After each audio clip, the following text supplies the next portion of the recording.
Hello, everybody, and welcome back to another episode of the Brick Stop Live Show. I'm your host, Jason, and we are co-hosted, per usual, with Retro Space Goats, Jim in the house. How you doing, man? Well, good, man. Yeah, I'm looking forward to talking about this classic theme. Yeah. Got a lot of love for it. Actually, remember it being on display in Toys R Us. It's firmly there in the memory. So yeah, happy to be here. How are you today, mate? Doing all right. We're hanging in there. Lots going on, but got to carve out the time to dig into the hobby a little, So Of course, make it happen. We're going to be talking about. So this is our part 2, Wild West. Part 2, the Native American Indians. We'll be using the terms Lego Indians and Lego Native Americans synonymously as we talk about this. That's the theme was called Indians, so that's what we're going to be using as far as terms go. That's the most disclaimer we get here on the Brick Stop Live show. Yeah, just know that there's no malice, mate. We're some chill guys talking about and we can talk a little bit about the depictions if we want of the natives here. I mean, we get into it a little bit, but it's not the focus of the episode. We're just going to be looking at the sets and then some of the additions that I brought to the Native American culture and such. Of course. I mean, those who know the show know the lens that we look at these things through, and this is going to be no different. So, excited to jump in, dude. Yeah, it's going to be similar when we look at Islanders, which will be coming down the pipeline too. So, yeah, that's all. But yeah, so without further ado, I'm going to say hello to the people jumping in here. We got some regulars, and then we'll jump into the set lineup here. And I should probably pull up a tab with Brick Set so we can get some info on here or something. Sure. Absolute garbage. I'll have one standing by. That'd be great. My body is ready. Good. Glad you're here. Chris Jones. Evening. Howdy. Laura Martis is in the house. Brother. Crusader jumping in with us as well. Hello. And Josh says, I always felt like this theme took place hundreds of years before white man came. I mean, that's and we can talk about that. One of the, I think, most tasteful things Lego did when they were representing the Native Americans in their sets was that they did release them as their own wave, completely separate from any Wild West cavalry guys, cowboys, forts. It didn't have any of those. They didn't have any of them visiting or trading with them. Like, it was its own complete theme. Now, obviously, you could put the teepees outside the fort. You could do things and connect the two themes, right, with the town and the fort and the cowboys and then the Indians. But they didn't promote that in the advertising or release any like white men with the Indian settlements and stuff like that. So that's a good point. Could be way before, settlers and pioneers and everything. So yeah, for sure. Anyway, just a kind of a fun little look at that as far as how they just rolled out the theme as a whole. Let's see. Do you have a date for when these were released? I believe this was 96. Just give me one moment to confirm. You get my little clacking in the background of my keyboard. Yeah, I'm doing the same. My research. I feel like it was not. If it wasn't 96, it was 97. 6. Okay. No, not that. It's only just hit here, so I'm just still reeling from how ridiculous it is. Yeah. The ramifications of 6-7 will go deep into the histories. We certainly will. I just realized. Oh, never mind. Okay. I thought I had missed the set. Well, I'll tell you what. I'll let you know. We'll move on, and I'm pretty sure it's 96, but I'll confirm. Sure. Yeah. Unless, of course, anyone in the chat beats us to it, which they probably will. Looks like it's 97, and then they had a re-release of Rapid River Village in 2002. Oh, right. Okay. Yeah. Okay. Phone in 97. It also looks like there was one wave, and it all came out in the same year. There wasn't how sometimes there's like the full wave and then one big set, and then another big set will come out like the next year, and then they cap it. So this was different because it was like a faction per wave almost, because that's why I've got mistaken, because the Westerns was earlier, and this was 97, and it came out after, didn't it? They didn't come out together, I don't think, did they? Yeah. I mean, let's just talk about it real quick here. Lorem says it's ridiculous folks who are likely not American Indians are offended by this theme. Yeah, no one should be offended by this theme at all. I don't agree with that. And then really don't like it when people accuse Lego of racism with this theme. It's lovely. They've been flagellating themselves. Flagellating themselves. I haven't read that word in a long time. That's a great word, man. It's an interesting spelling as well. Hello, everyone, says Bricks and Figs. Love it. And collectibles. And 97, yeah. 1997. I was wrong.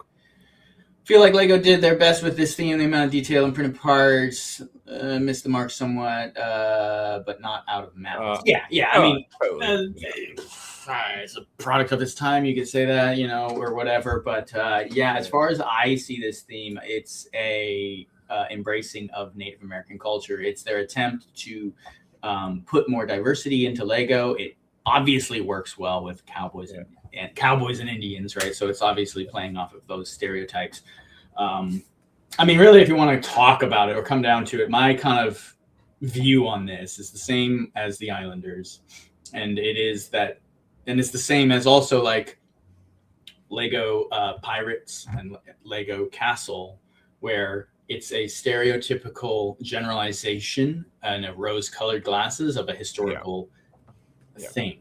It's the representation of something in a child's toy that translates, it's translated through a child's toy. So European knights didn't look like they did in Lego Castle. Pirates were some of the worst people that did some of the worst things, as did the colonial soldiers, right? And all of that's just this kind of rose-colored, silly, kind of playful, charming feel. And so I don't see this represented any differently, I guess is how I see it. It's like, this is the same. There's generalizations. Yeah, there's stereotypes. Yeah, there's a headdress with the feathers and all these things. That's because that's this, but so are the castle flags and knights and the tournaments and things like that. It's all romanticized. So I see this as the exact same treatment, I guess is what I'm saying. So there's no of course. Oh, we're going to go and make this look way more goofy or racist or something like that. There's in my opinion, that's not what I see here at all. So. Well, it's just early years into influential toys, isn't it? It's an access point for a child to start thinking about things, and then if they remember this toy because they loved it, maybe then they'll go on and learn about the subject and quell that ignorance.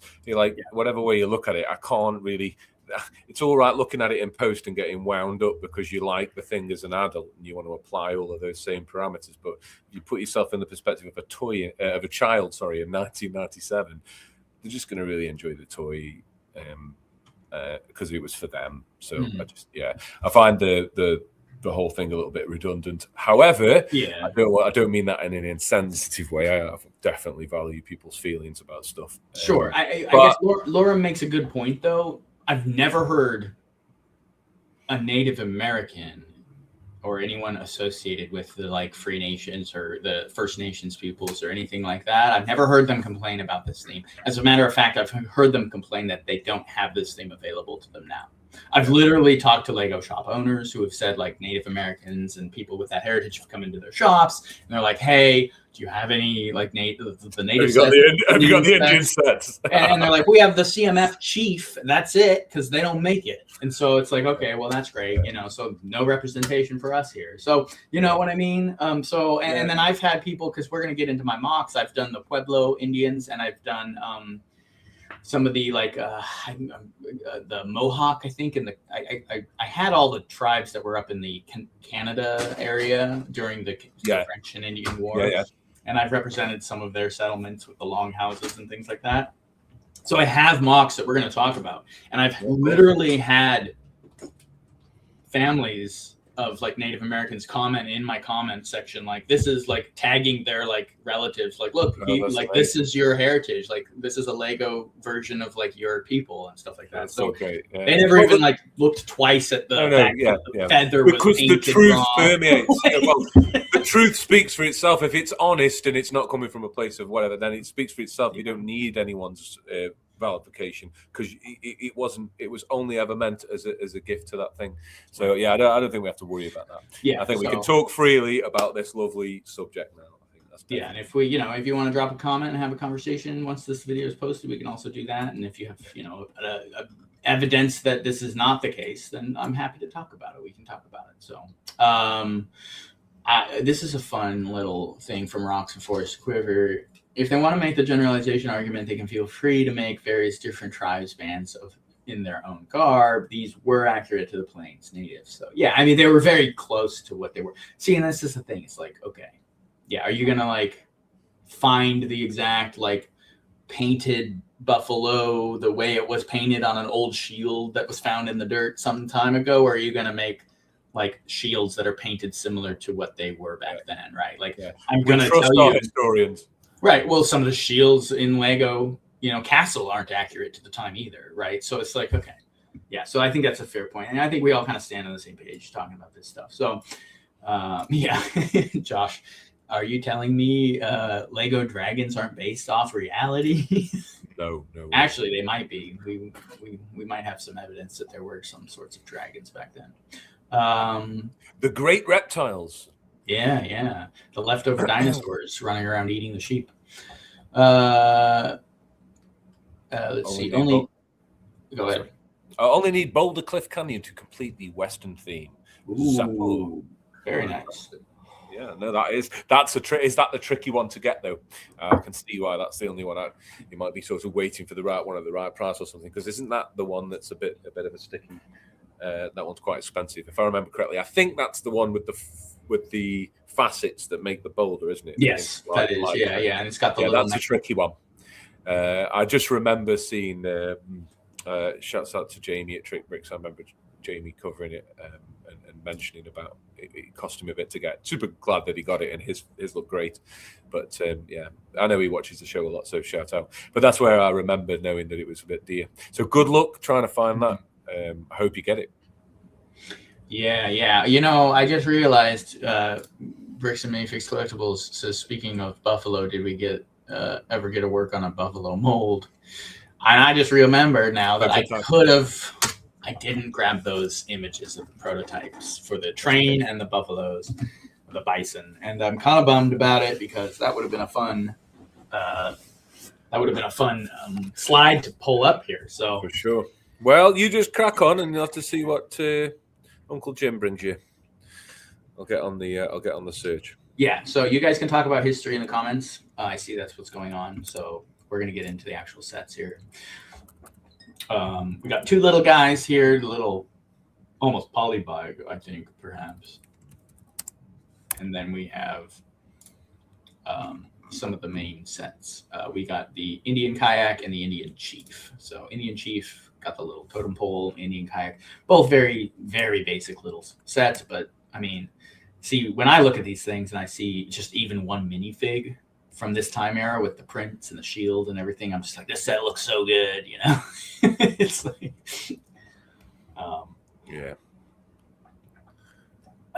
yeah, the details on the horses and the shields were insane, says Josh. They were, man. I mean, and we just had some good ones, hadn't we, in Castle? But like, it just took it to a whole another level, and like the tan element and stuff, the tan theme running throughout both these themes, this and Western coming before. It's just, it was nice to see it all unraveling in real time. Yeah, and you got two different variants too. You got a white and a brown horse, so that's pretty cool. And then I think they introduced a decent amount of parts, or at least some prints and things like that. We got snakes, I think. Didn't they show up here first? They may have done. I think the little rattlesnakes came with the Indian sets. So I think this is the first time that both colors, red and green, if I'm not mistaken. We'll find out. I think just black. Oh, black. I beg your pardon. Sorry. I think it's just black, and then they came out in like red and green and some other stuff. That would make sense why the black ones are more expensive. Yeah, I think.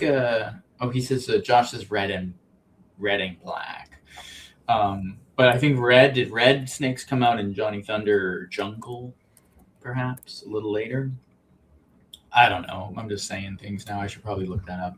And then we have Tribal Chief with the horse there and the little bush and the snake, and then a Rain Dance Ridge is the other set here on this slide. So. Yeah, I mean, not a whole lot going on. What I do like about these Native American sets is they're all pretty much, besides like the one where it's just a horse or something, they're all pretty much like locations, right? So they're like terrain pieces, and so you get all of the terrain pieces, and you can kind of put them all together. Yeah, I think there's that nice coherent wave thing still happening. Like there's some funk going on, but it's not bad. It's it's not so dissimilar to the sort of compositions and brick part counts you'd get in some of these pirate sets of the same size. I quite like it. I like the solution to the little canoe. Would have been nice to get a mold, but it's only a little box one, so I've seen far worse. A little birchwood canoe or something there. And that's thinking about it from the perspective at the time. Thinking about it now, these are just amazing packs. Like, if you imagine getting these at the same price as they were released at, especially 6, 7, 1, 8. You got the stump, the horse, the green saddle, the medicine man, and etc. etc. They're great. I when I first started getting back into it again, came out of the dark age, I kind of vowed, right, Castle Space Pirates, that's it, sort of thing. I'm not going to go any further than that because otherwise it's going to just bankrupt me, and especially on the sort of scale that I wanted to collect. But I did end up squeezing in Western just because of how great these pieces and parts and themes were. So yeah, I think that's testament to it. I was willing to splash. It's great stuff. Yeah, man. I like all of this stuff a lot. I mean, as far as just a sequel to a theme, it's the perfect one. So you got cowboys and forts, and then you got this whole theme coming out, I think, the next year, and it's just it's what you want to see, when you're following up something like that. Look, it's great. Visually, what you say it's what you want to see. I mean, visually, like, just ending on that point, we talk about the iconicism of Lego Pirates background art. Is this any different? This is incredible box art, and the slight hints at continuity, just little, suggestions of how far away or close a background mountain or where you are on that creek of the river. It's subconsciously telling you to collect them all and put us on the screen. Have them it's all in a flowing display with a similar background. You got like the table lands back here with them. I do like the water integrated, the rivers and the bushes and things like that. I mean, it really does remind you of so many of those black and white westerns with the they'd ride up into the hills and hide behind the rocks and shoot down on them, and they were behind the trees and falling off the horses into the river, and just so much stuff. And then I think you have smoke signals actually showing up in the background here, which is kind of cool. See those little circular smoke signals. I think we'll see it better on the next image too. So that's kind of fun. Josh, yes, a very colorful theme. It is. There's lots of that's one of the fun things about it too, is like they really, because of the totem poles and the teepees and things like that, they really added a lot of color into these sets, which is kind of fun to see. Yes. Rocks and Forest, Quiver says I love the eagle staff. So you're talking about the spears with the eagle feathers on them. Okay. Those are pretty cool. Yeah, I think this was the first introduction of black quivers and bows as well. So a recolor there. Obviously, you have the two different almost factions. You have like the Buffalo Medicine Man faction here on those shields, and then you have the horse shield as well with different colors. So kind of two different factions or two different groups maybe. Because you could, this guy, I always called this guy the guy with the buffalo hat. Yes. I always called him the Medicine Man. That's what he's listed as. So he is called the Indian chief in the set, and then the guy with the big headdress, the feather dress thing here, is called the tribal chief. Okay. So you could have two opposing chiefs or two chiefs working together, right? Or just peaceful, right? Depending on how you wanted to portray it. But so either way, I think it's kind of cool. You can kind of get two groups of guys here. So I think that's all I was going to say about this. Medicine Man's the shaman and the right. It's really, and it's not, is he the best totem pole in the world? No. Is it cool that we got loads of standard classic bits and they keep the primary color vibrancy? Yes. It's good enough for the set, the minifig, and some cool blocks for what comes later to add to if you're collecting. So it's I've not many complaints. For the time, I mean, it represents the concept of a totem pole fairly well. I can't remember if Plains Indians had totem poles, and this is where people get picky about it or talk about misrepresentation. Yeah, because some tribes did, and so there's hundreds of tribes. And and they're all located all across America and up in Canada, and I think down in Mexico even. So like there were so many across this whole area, and there were so many factions of tribes within all these different groups. So when you say like, oh, okay, well, they do actually represent the Plains Indians. They do pretty well. Some had horses and some didn't. And so some had totem poles. Totem poles were a thing. A lot of the Pacific Northwest Indians have totem poles. We live around totem poles up here all the time. We have them in our towns and all along the like port towns. We have totem poles. Amazing. Yeah. So the culture is very heavy here with Native American influence. That's great. But not all of these different tribes had totem poles. So they kind of combined elements from a couple of. They did a bit of Again, that's a broad brush, which is innocent generalization just for marketing. And all the other themes. Yeah, exactly. We weren't going to make 100 factions, really. Let's face it. So.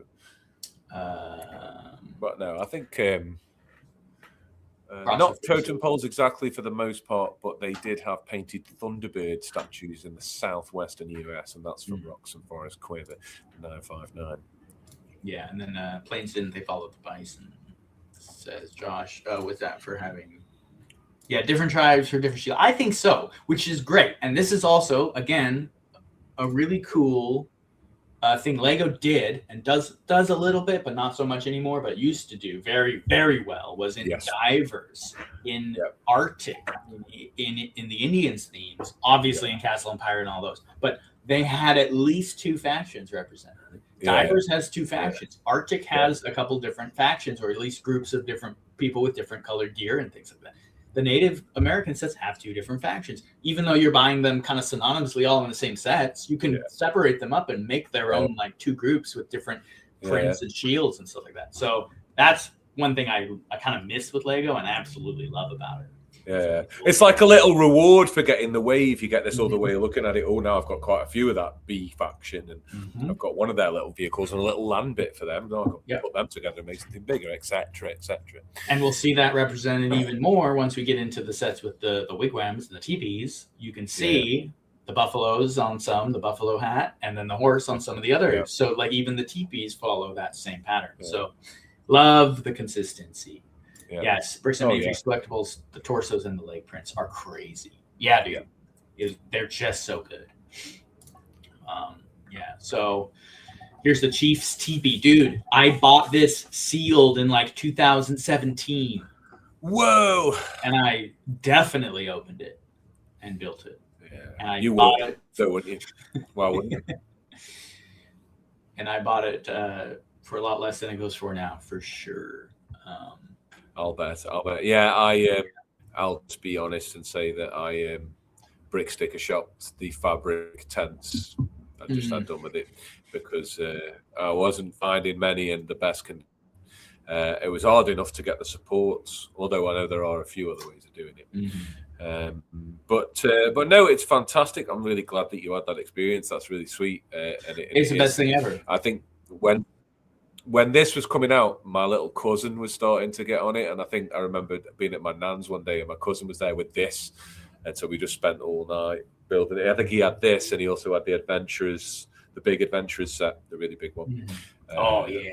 Dude, yes. You know, the 2 whole things going on the back. Yeah. The back bit as well and the big 1x16 over the top and the burps on top.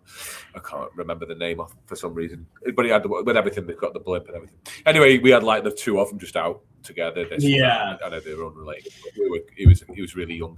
And I remember then sort of being like, yeah, these new molds are amazing, especially the tree stump. Dude, I forgot. Yeah, I think the tree stump. Yeah, forgot to mention that. Yeah, tree stump is crazy. Yeah, for sure. I mean, it's just like I just figured we'd have a bit like a whole thing on the tree stump because it's massive. I would have thought the next castle thing to come out would have had several tree stumps. You would have thought, didn't you? But instead, I thought Dark Forest should have had like these on going on. Totally, total mistrick there. It is harder to incorporate than you think, though, unless you're just sort of willing to leave space. Like that's where that composition we like comes in. You know, the build around the corner on, but there's a little studded bit on some of those base plates over this side. So yeah, they're great, and I think that's some of the criticism around these sets, isn't it? That I've heard, and it's not loads, but it's just like they're cool. But when you really get to the nitty gritty, it's a lot of open base plate. And there's not that many bricks going on. But I think this is a classic case of this specific era. It's quality over quantity because, like, yeah, say what you want about the brick part count, but look at the parts. This is exactly some standard brick there on the right, but like if you really look close, there's some serious parts happening. I think it's like this one. I mean, it's 131 pieces, so yeah, I mean that would be considered a very low part count in today's standards. However, $20 for this when it came out, but if you built this thing today, it would be 412 parts, and that totem pole would have 100 of them in it. Yeah, and the cost would be brick built. Exactly. So you take I take this over that any day. So you gotta count your blessings, and also part count almost means nothing these days because the pieces are so small. Yeah. So people who are doing a little bit of this part counting still works as very vague. Like I'll still like scream about like, why is a 300 piece Star Wars set $80? It's like, okay, to an extent you can, once it gets that absurd, which it is getting, then it's like you can kind of use the part count method again just to be like you're not getting anything in this set except 2 figs and like 5 parts for like $50, right? So, but overall, these older 90s sets had fewer parts. They were, part per piece or price per piece or whatever was actually pretty high. It was higher back then than it is now. But the parts, like you said, a cloth teepee, these pegs that go in the middle that clip them together, the stump, the painted horse, 3 minifigs with 3 printed leg pieces, like printed feathers. Black spears. Black spears are sick. I love you can never have too many black spears.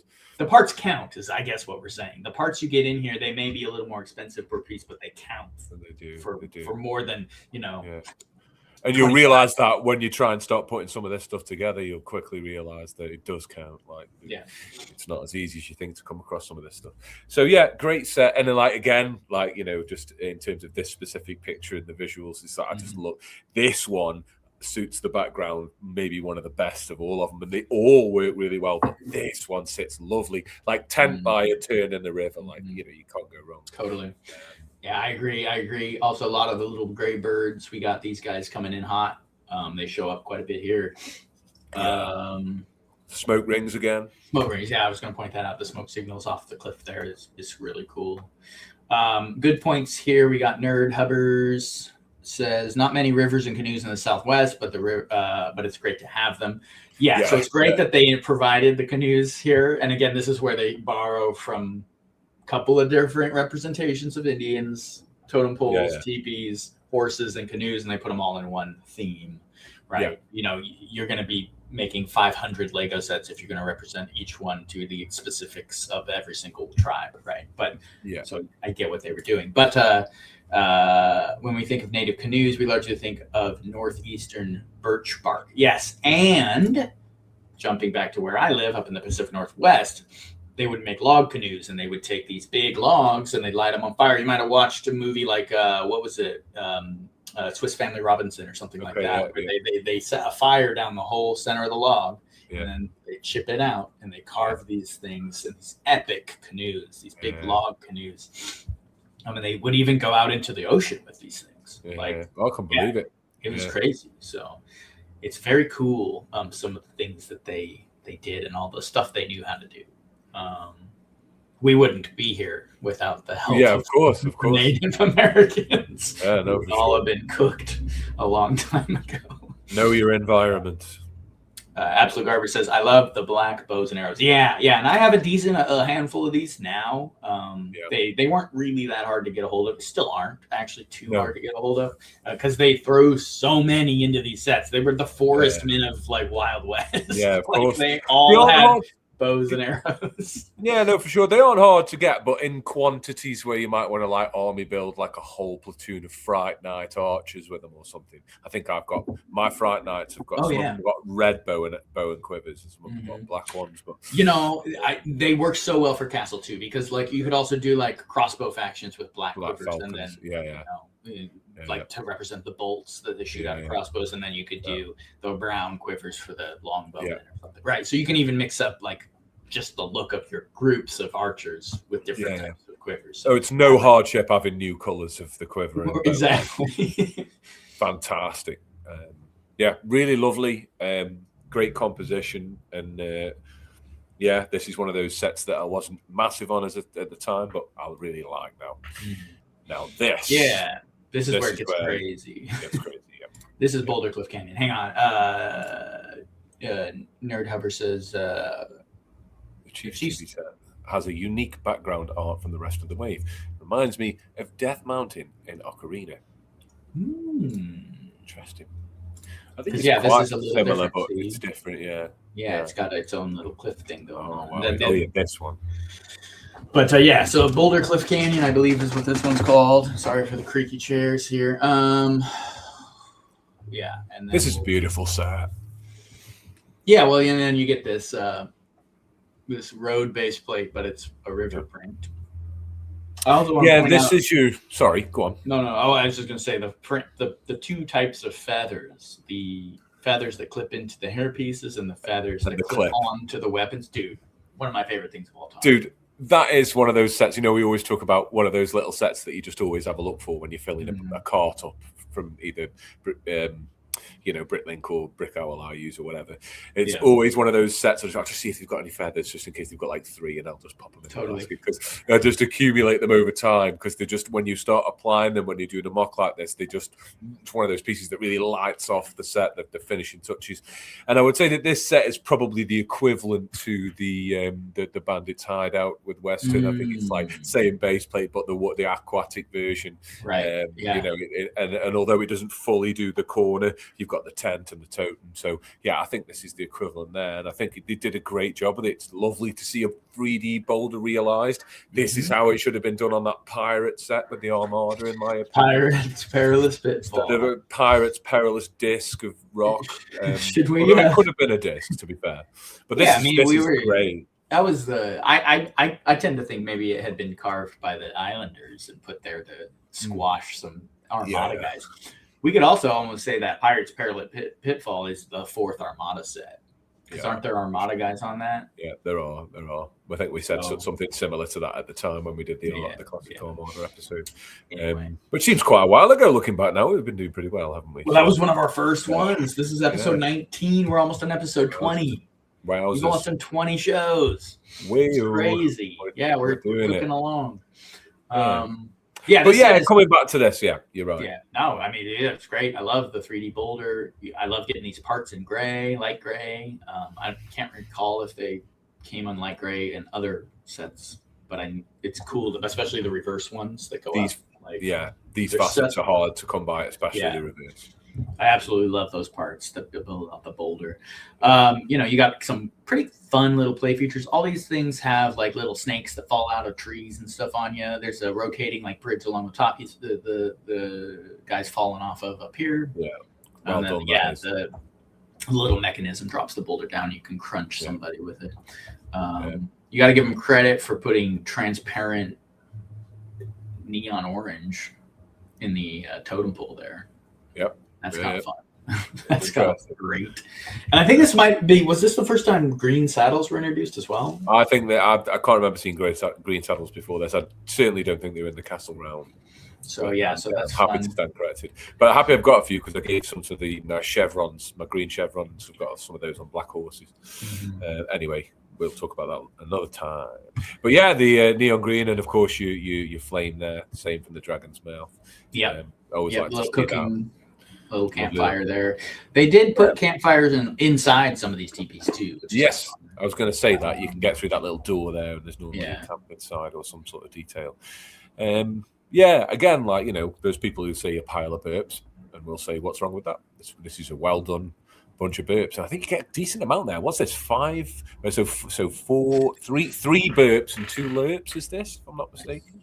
Or maybe it's just 2 burps and 2 lurps, and under the boulder there is more bricks and supports. But either way, that's a decent, for a nice niche color like light grey. It's a great part selection.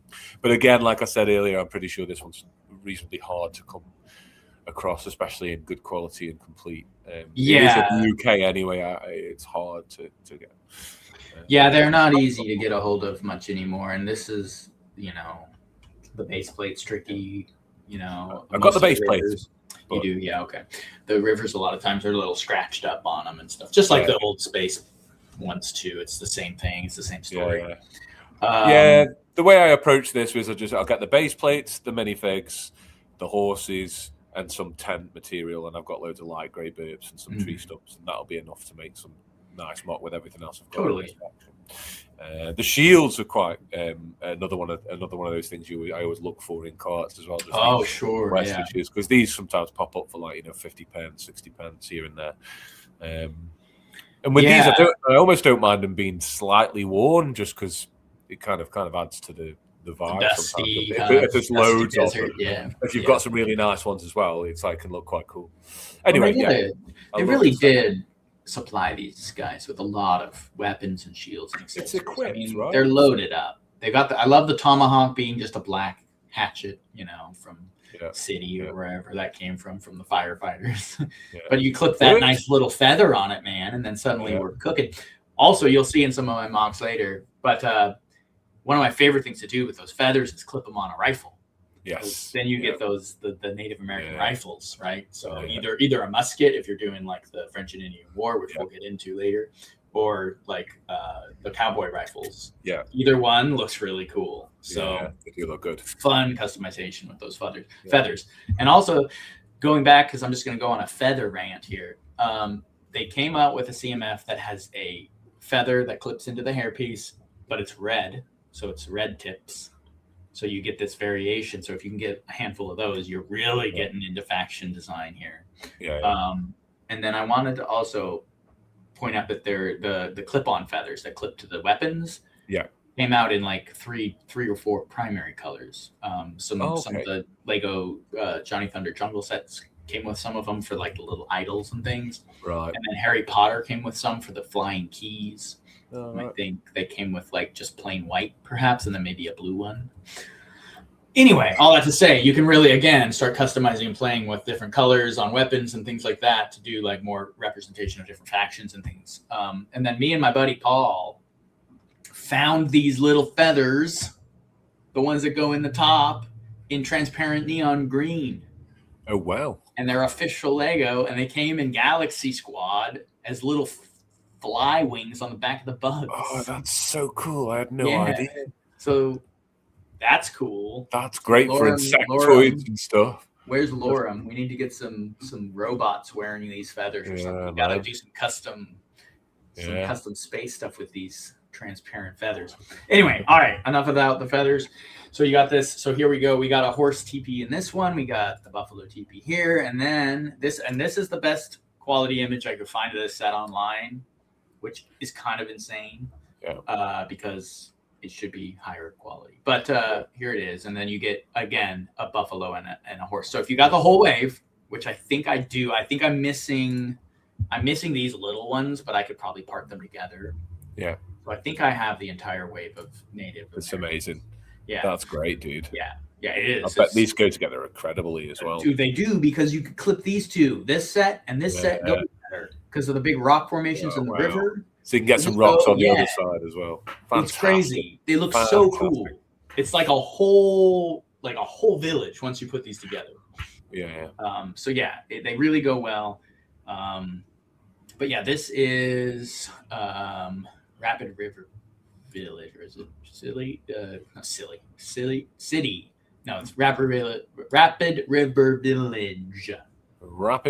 Village. It's great. It's got some nice structure. Again, plenty of burps, but a nice under river cave bit. Love that. And then I even like the idea of the two tents together along a bit more of a flat surface. They've utilised the ladders nicely with the drying racks or whatever. It's just some people moan about sparsely populated stuff, but like from a design perspective and from an overall composition perspective, this is just some very, really well executed stuff, in my opinion. Also, like the ladder clips to hang weapons on, they're just clipped. They do this here in the background too. You can see them. Those are just their weapons racks. I think that's a fun use of the ladder, flipped upside down like that. Oh, for sure.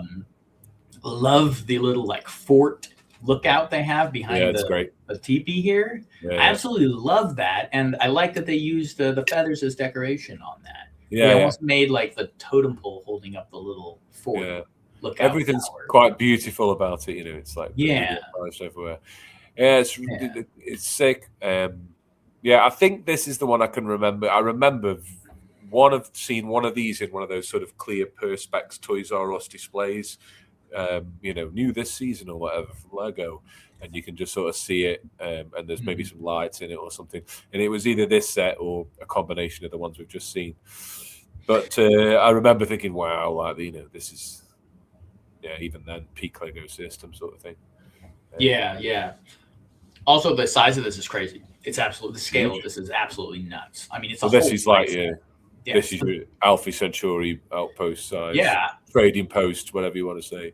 I mean, it's got the full a 32 by 32 flanked with two of the half plates there. Oh right, hang on. No, I'm wrong then. So it's. Two 32 by 32s and then a half plate on the end of it as well. So it's even bigger. It's even bigger than the trading post. No, I think it's just. I think what it is the 32s in the middle, and then it's two halves on either side. It looks like the blue continues to me. The blue does continue. Here, we'll answer this question. Joe Hardy says, "Does the base plate under the rock formation just a solid tan, or is it continue the river?" It is a solid tan base plate. However, they built a river, and it's actually a slope river. It's the big slope piece. It's the 6x8. It's two of those, so it's like an actual kind of a rapid. The one that's like printed with the pebbles you use for the musketeer coming out the door. So you can kind of take the canoe and push it, and it'll slide out and come out. And it slides in the river, doesn't it? It comes down. Oh, that's cool. So it's like a bit of a rapid. And what's the set called? Rapid River. There you go. It all makes sense now. And then you see these logs stacked up next to it here. These I see them, logs. Those actually go up on top. Oh.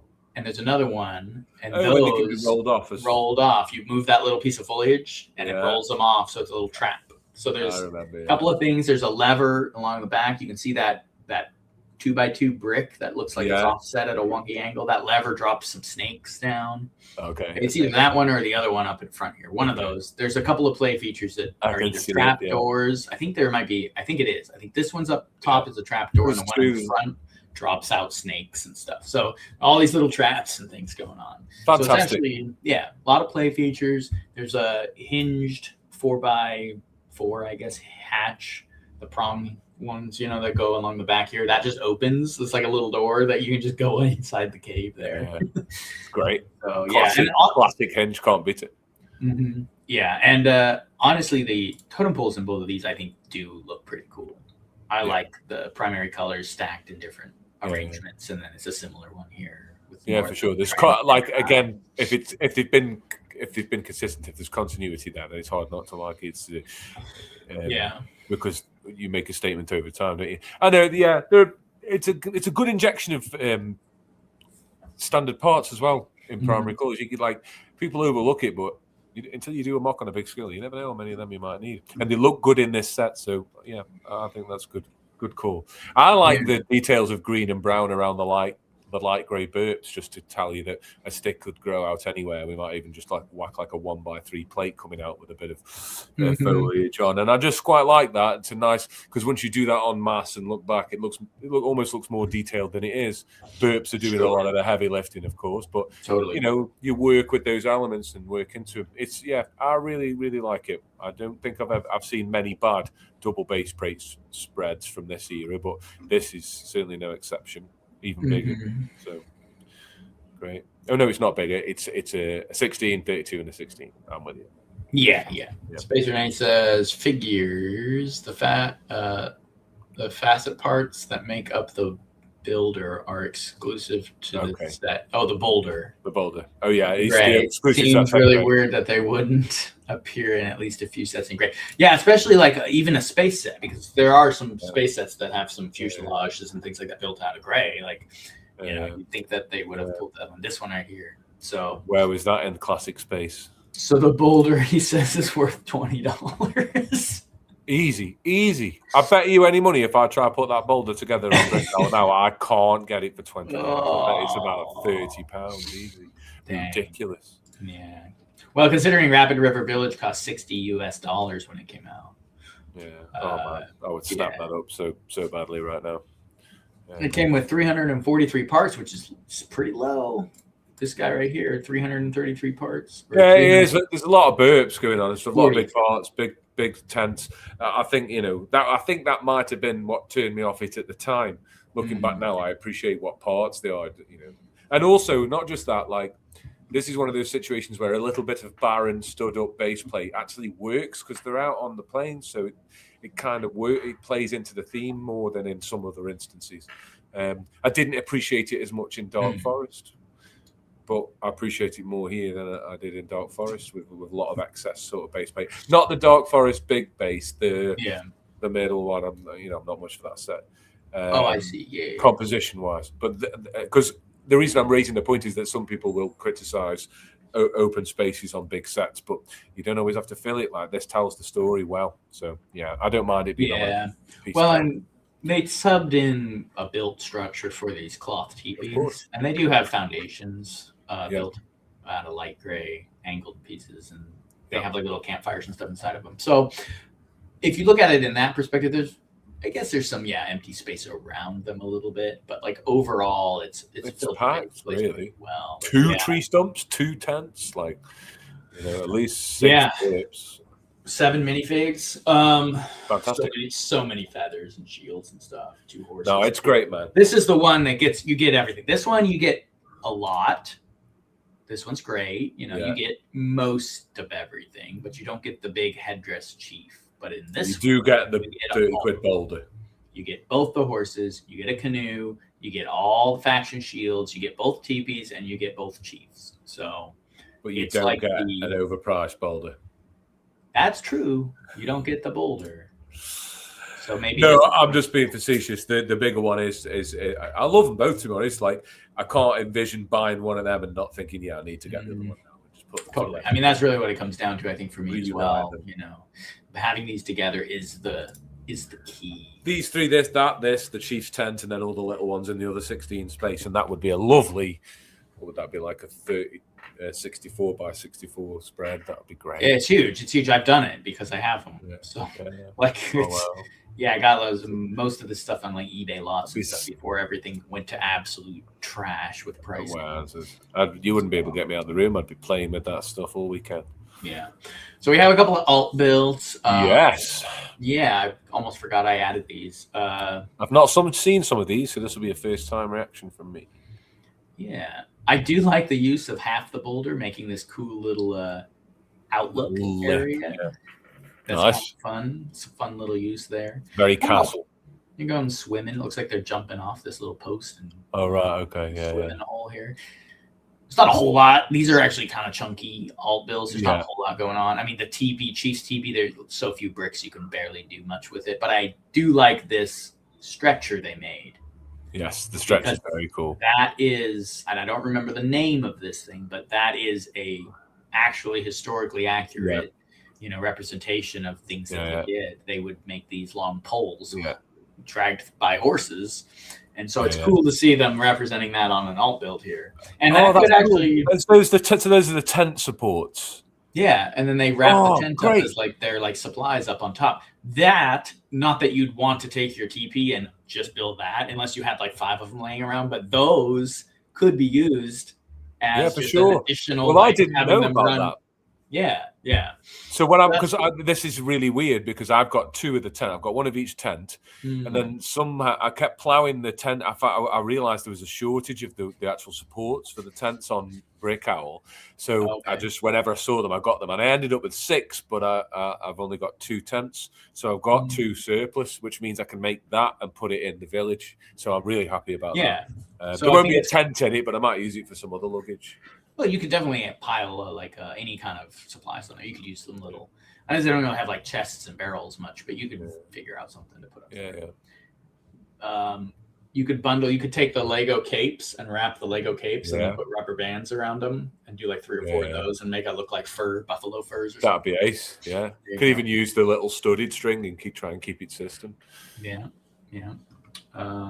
Thanks, Jason. Good idea. So there's that. Again, I mean, there's a couple of these images are just kind of showing off what's in the set, right? I like the way they split the facet up there. They used the other half of it on the floor for a bush, didn't they? They made a little perfect, like a dome rock, a big rock on the floor by the. I think there's a guy jumping. Oh, I see it. That's actually really nice looking. So I like the way they split the faucet into 2 uses. That's like, good use of the facet in both. And then in the other one in the top corner, there's kind of it's like. It's kind of cool. I don't know what's going on there. They're all just having lunch, dinner in a really big rock hideout. Yeah, they're just medicine man's dangling a snake over the top of it. There's so many minifigs in that. Like 1, 2, 3, 4, 5. There's 6 minifigs. Okay, it's fantastic. I want to point out also this faction was quite populated with females as well, which is different for the time. So you get quite a few Native American females in these sets as well. So that's kind of cool. I think that's pretty cool. Yeah, for sure. When I saw them as a kid, I thought they were all women because of the long hair. Yeah. Because all the guys have the braids. And so I had to look at it because I remember when they came out, first time I ever saw them was in a store. We didn't have the internet. So I was walking by and I was like, what is this? And I looked at them and I'm like, why are they all like long hair? Like, are they all female minifigs? I was like, that's crazy. Because I was like, a little younger, and then I started looking. Yeah, of course. Like you don't realize, do you? Braided hair, like makes sense, right? So, and I want to point out, check this out, because in the back of my head, I was like, I've seen these figures with their heads turned. See, she's looking at him. Oh yeah. He's looking down where he's gonna fall. This guy running away is looking back at the canoe.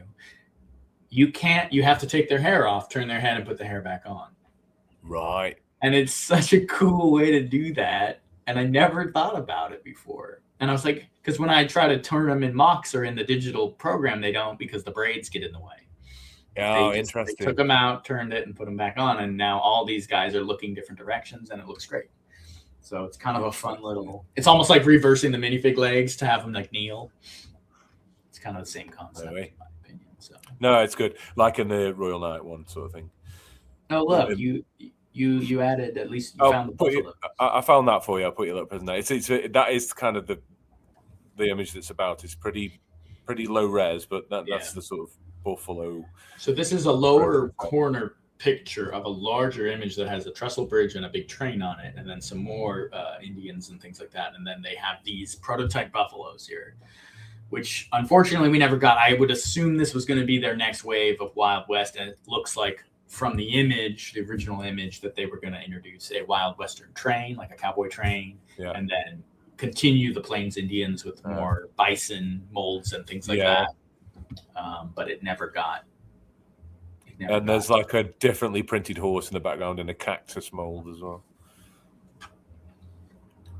It looks like some sort of cactus mold too. Yeah, like you said. Bricks and Fix Collectibles out of here. Catch you fellas on the replay. Got a meeting. Have a great week. No worries, man. All right. Get it. See you later. Yeah, thanks for joining. Thanks for watching, dude. Cool. So anyway, good to pull in the bison talk. I just thought I'd grab that. I'm sorry I couldn't find the bigger one. I've just sort of, I didn't want to get too distracted with that, but I could grab that one quickly. No, it's fine. At least we kind of have the idea. Oh, here, I want to pull this in too. Let's look at this. That was great that you just. Fantastic, this one. Yeah, so I found this while I was looking for better images of Rapid River Village and couldn't find any. But I did find this, and I kind of did a little photo edit because this is actually 2 images. and I had to kind of join it, and I didn't do a great job, but I did okay. So you have this whole really cool, like, just life, Indian life. You got all the teepees together. You got them all hanging out. It looks like they're doing herding some wild horses down a hill here. I don't know. I like it. It looks cool. It's awesome. Fun. Put you in the picture. Yeah. It really shows off the horse decoration, like these two up front. You really see that nice print they've been working on. I mean, this is peak Lego printing. Look at that shield, so much going on there. We've seen it simplify after this. You know what I mean? Like this is, yeah. I know that they put himself in a bit of financial trouble with all this, but probably. but this is right about where it started.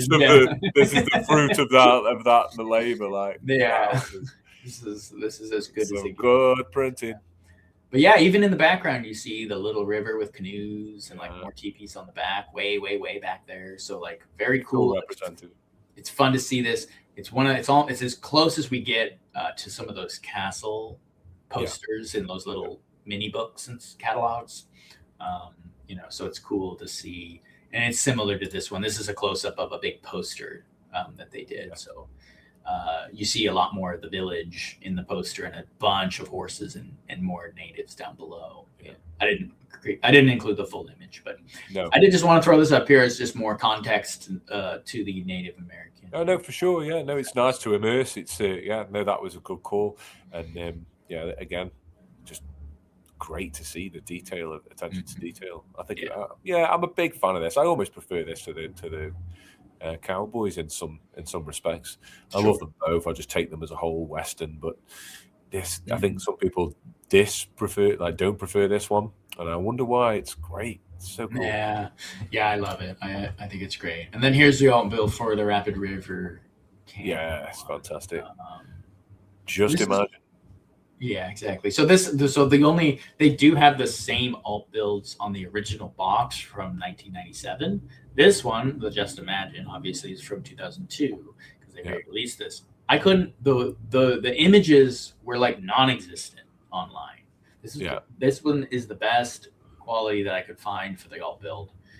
It's not on back of the box builds, which is interesting. They don't have Rapid River Village on that website. Interesting. They have all the rest of them, but they don't have that one. So I was kind of surprised. Maybe it's just in the works. They're trying to add as they go. But so I couldn't find it. But this one's kind of cool and actually makes a good segue into what we're going to talk about next, because this is very similar to a Pueblo style Indian build, where it's built with these kind of sketchy logs and ladders kind of connecting cliffs and things like that. So that's what we're going to talk about next, but I want to hear your thoughts on this first. I just like the fact that I like the composition of the structure. I like the fact it's got two stories. I like the fact that they used the supports, even if they're somewhat decorative, either side of that ladder. That just adds to the vibe to get them over that river part. The totem pole is really interesting as well. Some like almost more bird-like. Yeah, like a thunderbird kind of. Exactly what we were saying earlier. And then why not use that blue part for a roof? Why not? I think there's something. Let's see a blue roof is dragging that mind to castle or something. But in a nice way, weirdly, like you could sub those out for green or grey if you're doing it yourself. But overall, I really like it. It just continues to inspire me. This theme. I even like the two bushes either side, even though it's symmetrical. Even that looks lovely. Mm-hmm. I've not got much to grumble about. Be interesting to see what's going on inside the rock work. Maybe that's just for show. But composition-wise, this is good as well. No shortage of ideas of how to fill up a 32 by 32 with a curving river or road. There's been some great suggestions. Yeah, you got a lot of those spiky bushes too, which kind of makes a nice landscape. I mean, you look at it here, you can see just covering everything. The stumps of the bushes really fill out this theme a lot. They do. There's a lot of different things that they use to fill, but when they all come together, they work really well. I even like just the brazenness of the plant part just stuck flat down on the open bit. Like, I'd be lying if I said I haven't done that on an open green bit before and built it up just because for the sake of it to cover it. just make a. But also, like creeping floor foliage and stuff. It's good to be reflected. Overall, I just really rate it. I think it's great. The wigwam sets or whatever. Yeah, all I'm really sort of critiquing is this main build. But, oh yeah. These are just. I think this might just be showing what's inside these more. Maybe I don't. It just makes me wish I'd have picked it up when they redropped it in the early 2000s. So. Oh yeah. So the one I did pick up when they redropped it was Enchanted Island. Yeah. So. That was all the money I had. It was $50. Me and my brother split it and bought it new in 2002. Enchanted Island re-release. So because for me, if it was this over Enchanted Island, I had to get Enchanted Island. There's just something about that. So So we're gonna look at a few mocs now. I've done a decent amount of building in this theme because it's fascinating to me. I'm around it a lot here. We live in an area that has a lot of influence from the Native Americans that lived here. We got a lot like museums and things like that with all their like totem poles and carvings, and it's very fascinating and very interesting. But I always found the Pueblo Indians to be very, very cool, like interesting civilization because they lived in these like rock cutout cliff houses that would connect with like ladders carved out of large like stumps that were thrown across logs that had like notches out of them that they just scampered up, and they were way up, kind of like the cliff town kind of concept. Where it was native settlements up in these big cliffs. And that's another great way to do this as well. Yeah, you're right. So I wanted to show, it's like, okay, we got Plains, like we said, Plains Indians pretty well represented. That's most of what Lego has done here. So I was like, what does it look like to do something else, right? And represent get up there, the altitude, Last of the Mohicans. Yeah, so this is kind of what Last of the Mohicans is going to be Canada. That's going to be French and Indian. Oh, yeah. So that's way up. But up in the mountains anyway. Yeah, yes. This would be, I think these guys were more New Mexico kind of area. So they were going to be lower down, more of the southern areas of the United States, more of the Rocky Deserts and large canyons and stuff like that. Yeah. So this was some of my representation of some of that. Still added, some canoes and some river stuff. But yeah, so we have a Thunderbird statue here. We have some dried fish up here. We have these Pueblo little dwellings that are built directly into the cliffs. And we have the well on a stick with the bucket that goes on a pole here. You can kind of see it in the background. That's actually, I actually did some research and was like seeing how some of their different like things looked. They did a lot of pottery. So I have these little barrels with like different colored lids and things up in the top. Amazing. And then we have the weaving. You can kind of see the weaving blankets and things that they would do. You've used the yellow antennas, which is lovely. I normally keep those for Blattron 1, but bust a few out for Western. Yeah. So this was one, and I have a couple other ones we'll look at, and then we'll talk about the French and Indian War and the more frontier Indian interactions. Yes. So, I think you got the composition bang on, like kind of inject another 100 parts to some of the stuff we've just seen, and you start getting something a bit more like this. Like, we've got some hydration in the altitude, and we've got some, so that'll lend us into a bit more plantation still. I love the fact that all the water collected under the tree at the top. We've got the blackbirds, loads to love about this.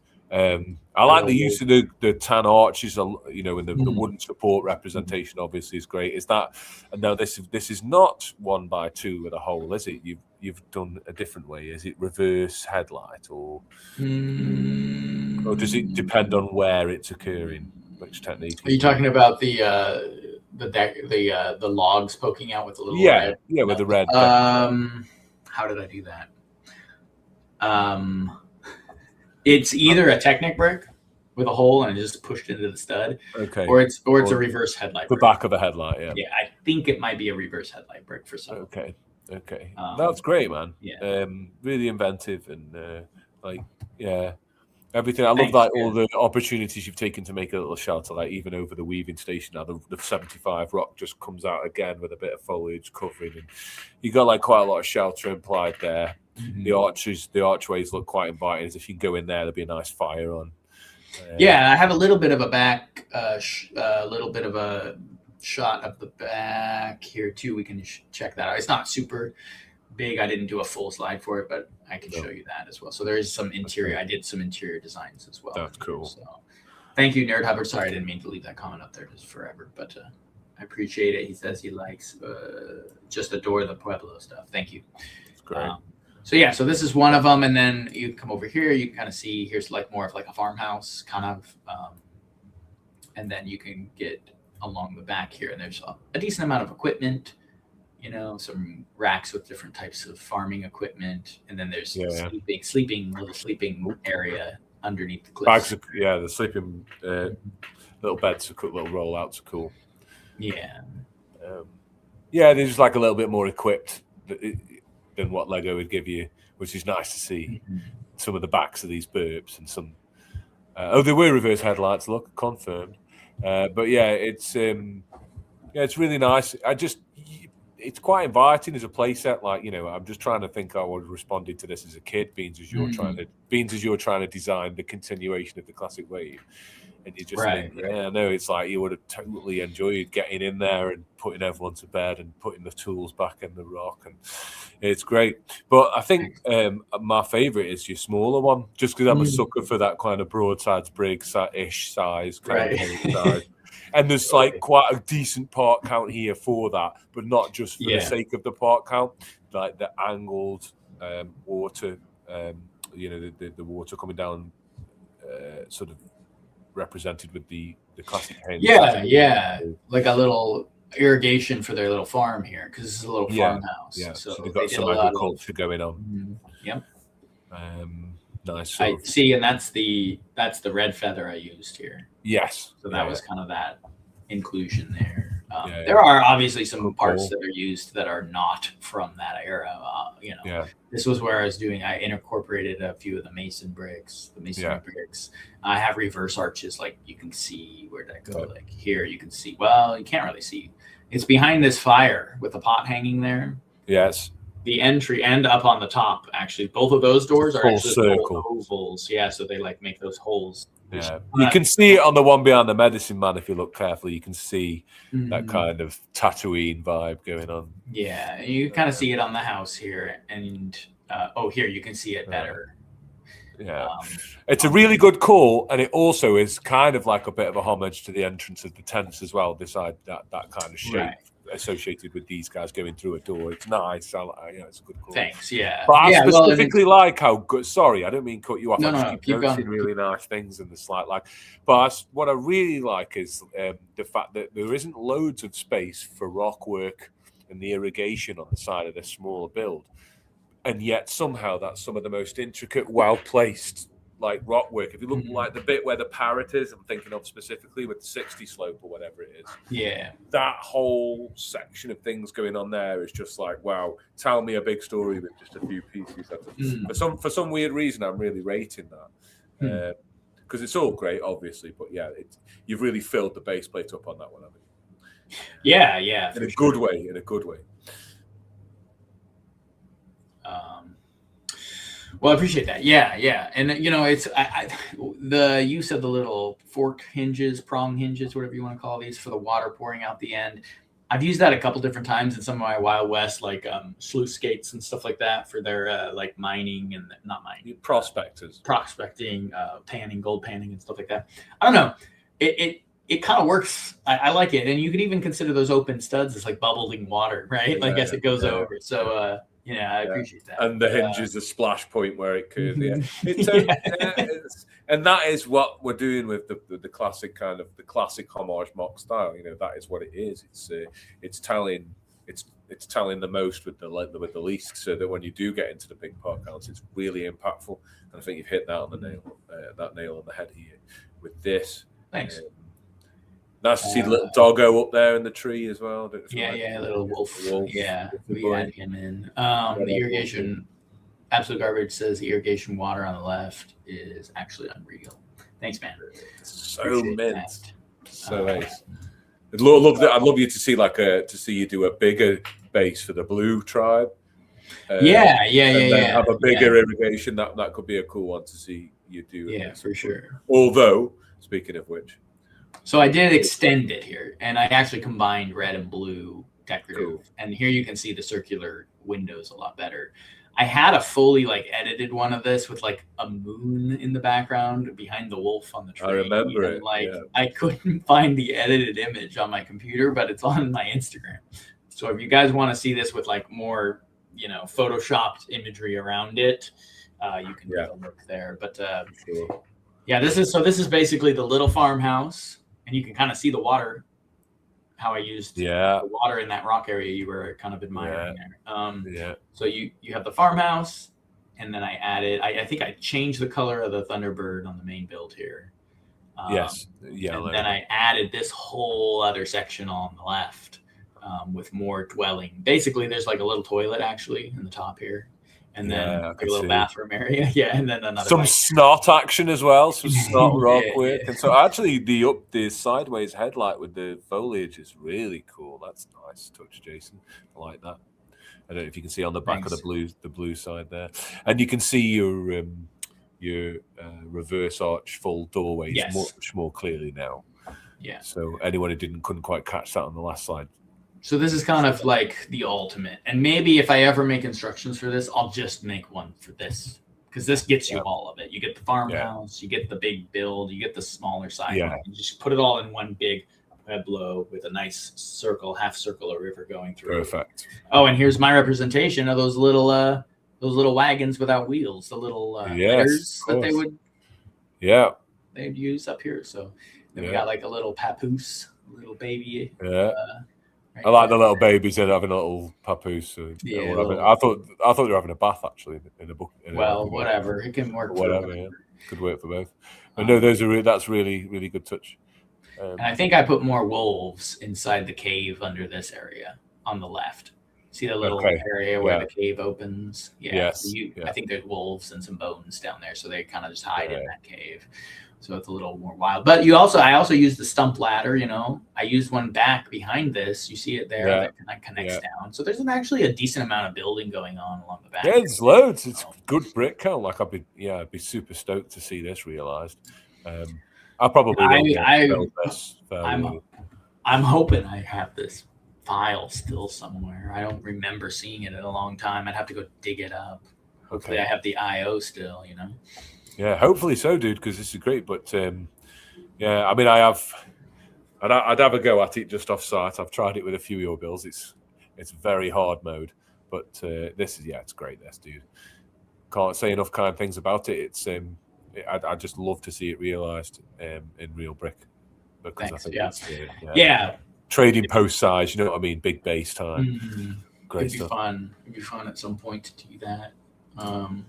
And then we're going to go way up north into the Canadas, up into this area. And we've switched. We've actually gone back in time into the frontier era of the Native Americans. And we have the Queen's Guard, who are, in my kind of depiction of the French and Indian War, they're mostly trading with the natives. They're fairly peaceful. They have a settlement and forts and things like that. So not a lot of war going on in these depictions, although it is during that time along the Great Lakes and the French and Indian War, the different factions. You had the Mohawk Indians, I believe, were part of that, as well as the Iroquois and Cherokee, perhaps. I did actually research kind of some of the different factions that were involved in this when I was building some of these. It's just, unfortunately, I can't remember everything. So, but we have a trade post here. And then we have basically actually a similar trade post. This is a lookout more, though. This is more like a lookout on the left here. And then this one's an actual trading post. And I got a bunch of little backpacks gear, the little printed rucksacks and blankets with little belts and sacks and things around them. So, I didn't actually include the back image of the trading post because there's an actual Indian blanket and stuff inside hanging. Yes, I've seen that. But it's your own custom design, if I'm not mistaken, that one is, isn't it? Yeah. Because I bought a bunch of the Oriental ones just to use when I was going to mock up. Totally. And those work super well for that too. Because it's similar color, but Yeah, so take a look on Jason's page to catch that, because there's some that's really good. I must say, I really like the cannon design here. This cannon's great with the bucket and everything. That's great. Yeah, that's more of a Napoleonic looking era cannon. Yeah. Little artillery piece there. Yeah. And then I call these the Queen's Guard. They are a take. I think someone mentioned on my Instagram, they were talking about the Queen's Own rifles, I think is what they were originally called, or something like that. Same idea. I mean, very the green coats. Yeah, the green coats. It's its own faction. I liked kind of incorporating them into the northern areas of the New World as opposed to the pirate era. Now, the green coats look great in pirate. They could be a sub-faction of the French army or something if you want. Yeah, but, I don't know. That's great. Kudos for 2 torsos as well, dude. That's great. Yeah, we got the little commander guy. We got the commander torso and then the normal one. And then I have you see the Native American in the canoe. She has a custom sticker dress. Yes, she does. Well. Yeah. So that's one that I drew also. The more I look at this, actually, like, this is one of those where you notice more the more you look. Some great stuff going on. I really like the lantern solution with the ice pick, the decoration. Thanks. Yeah. Good. That's a cool move too. Yeah, that was kind of fun. It's one of those more like, maybe not pretentious, but like more like, hey, I'm gonna use just get on purpose as the ice picks. Just well, you got to. I mean, sometimes you collect these pieces en masse because you think I'll use that in something, and then you never do. And sometimes you just think, what the hell? I'm just going to get creative. And sometimes when you do that, let it go a little bit, you can end up composing some of your like greatest stuff. So I think that's a good shout.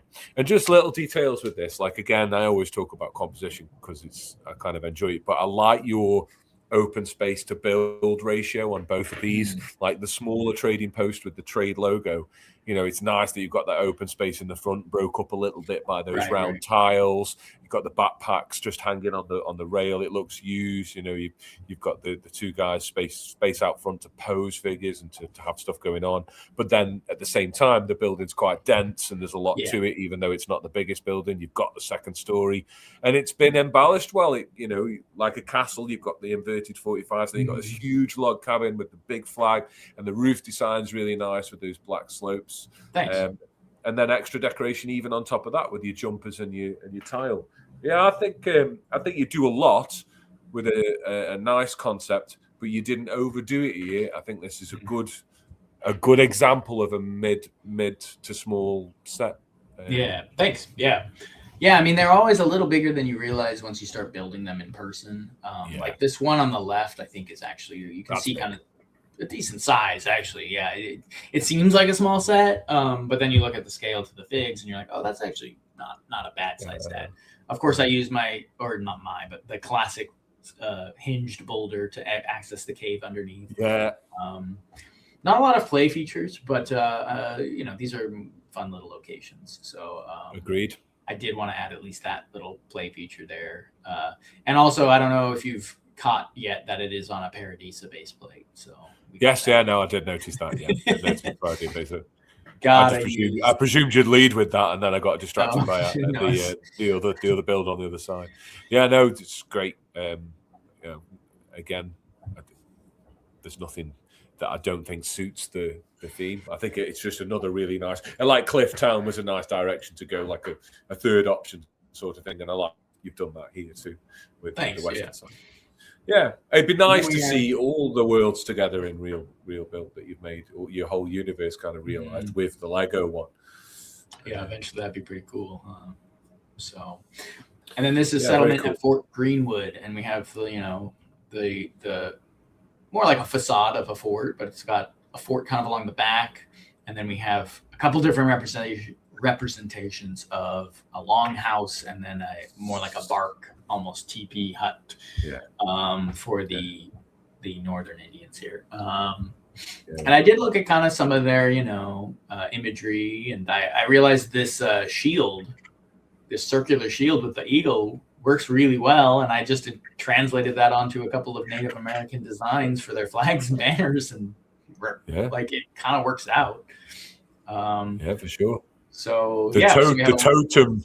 Mm-hmm. Your totem development is peaked. You've like properly refined the the bird tokens, the red and blue on there. Those look great now with those angled tiles, and he stuck to the same technique, but just kind of refined it that little bit more. And now that even the round tile on the top, just really now you've got the bird realized in it in a much more detailed way.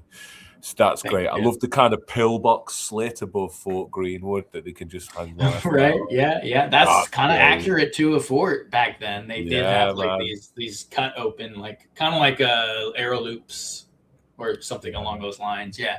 So you got that. Not a lot going on in the fort, to be honest. There's not a whole lot back there. It's just kind of a wall and the pillbox, like you said, the main gatehouse. Yeah, but that's consistent with sets. This reminds me of like a joust equivalent or something, like, you know, like a long thing across the back and then a couple of sub bills. Although that longhouse is beefy, man. That's a serious. Yeah. Are those the big panel palisades or just palisade brick stacked? I think it's palisade brick stacked because they're 1x4, aren't they? I think I have some bigger ones on the fort that I may have incorporated into that, and then you can open up the little. As well. Yeah. I kind of borrowed from Rapid River there for the little lookout above that. And that is actually built into the longhouse. And the back of the longhouse is open, so you can access that. Okay. A couple of the features I like here the most are my little skin on the rug here out in front of the longhouse. Yeah. Like on the drying rack or whatever, the rack. Beaver skin or something. Beaver skin, exactly. I made that. And then the peace pipe that they're smoking out in front here. That's amazing. Very basic little. I don't even know if that feather fits. I don't know that feather fits in that direction. I'm not sure if it does. I think I might try. What you have to do is you have to put the 1x1. You got it. With the hole in. But that's cool because if you use a trans orange one, it's the ember and then the smoke. You could do that. Yeah. It's just like a fag. So you got the. I use it because I sometimes envision some of my pirate guys smoking a bit of the good stuff in the Caribbean. So yeah. So Nerd Hovers says, I've wanted to design a series in this setting, like a direct cross between the Western palette and the Pirates palette. 1996. I saw these while playing Assassin's Creed Rogue, so it's stuck ever since. Oh yeah. Assassin's Creed actually, man. The pirate ones and stuff are crazy. Those are great games. He says, plus I'm from New England. I've made a Huron guy with the Blattron CMF mohawk. Oh, we lost Jim. I forgot about that. Yeah.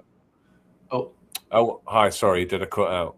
You cut out for a second. You said CMF mohawk and French Voyager. Voyager with a buckskin CMF Indian parts and perfect pirate head. And I totally forgot about that CMF Blattron mohawk. Good point. So they've got a good selection of different mohawks to use. Yeah. I also love this one with the brown one here. This is from a Star Wars assassin. Yeah, it works so well for these for representing this particular faction of Indians. So I did want to show something that's kind of fun, and it is technically in the works. I've been really talking to Brick Sticker Shop about producing some of these decals for people to potentially pick up. And so once I start designing more of the instructions for some of these mocs, and I've held off on doing that because I don't have the decals. So I didn't want to produce instructions for a bunch of custom sets with custom factions, and the main feature of the set is the Rivermen or the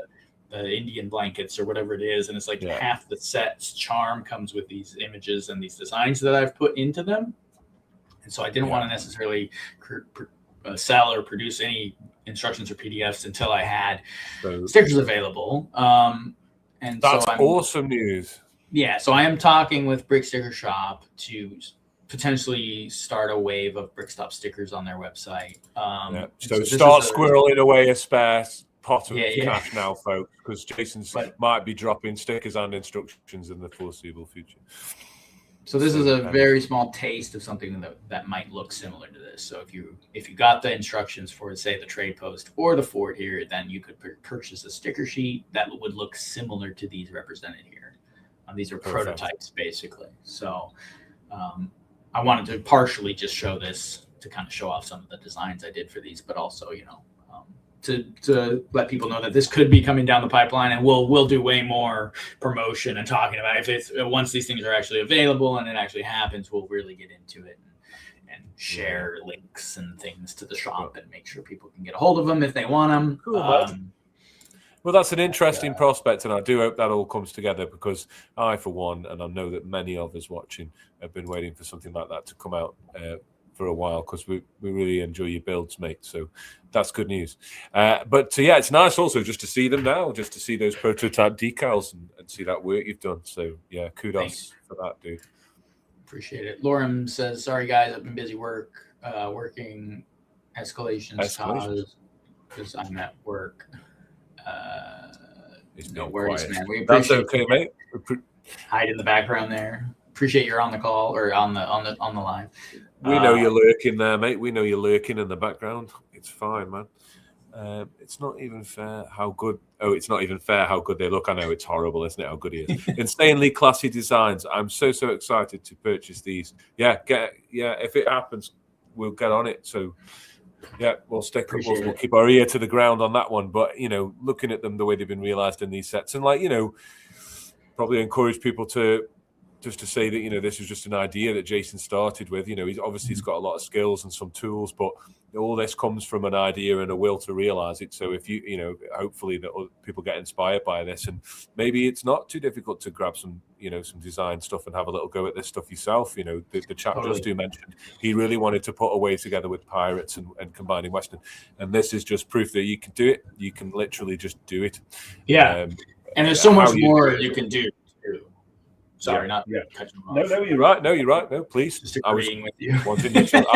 I was sort of inviting you to carry that on, to be honest, mate. Oh yeah, well, I mean that's just it. I mean, there's more I could do here. We could really realize a full fort, or we could expand this one. We could do standalone, just the Northern Indians during this French.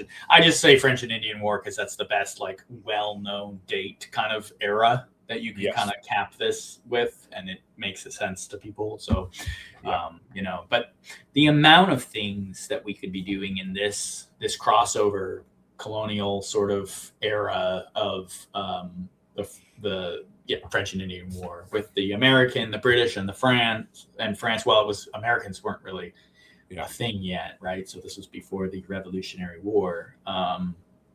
So it's like I guess you call it the trading companies. I can't remember Bay something. Why can't I remember the Blackwater Trading Company. Yeah. What was it? Not Chesapeake Bay. It's in East India. The East India Trade Company and all of those things. I mean, it's The Revenant. I don't know if you guys seen The Revenant. That's the era we're looking at right here. Or yes, Last of the Mohicans is the exact same era. Get some Duplo bears in there. Yeah, get the Duplo bear to eat your Lego figs, just like in The Revenant. But yeah, if you want historical context or movies that kind of I drew inspiration from, those are two. Both books and movies. I guess they're both movies based on books, but The Revenant and